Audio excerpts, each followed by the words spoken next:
అన్నీ నా దగ్గర నుండి తీసివేయబడింది. కానీ ఆ సమయంలో దేవుని సన్నిధిలో ఉపవాసం ఉండి ప్రార్థన చేస్తూ రాసిన పాట ఈ పాట. ప్రియతమా, ఏంటంటే ఎవరు లేకపోయినా పర్వాలేదు అయ్యా, నువ్వు ఉన్నావు. మనుషులు ఎవరు అర్థం చేసుకోకపోయినా పర్వాలేదు, నువ్వు నా పక్కన ఉన్నావు, నిన్ను నేను అనుభవించగలుగుతున్నా. ఇక్కడ ఎంతమంది చెప్తారండి యేసయ్య నా ప్రియుడు అని చెప్పగలుగుతారు?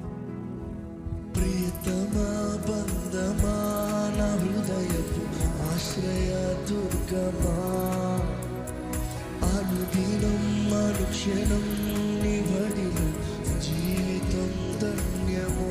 కృతజ్ఞత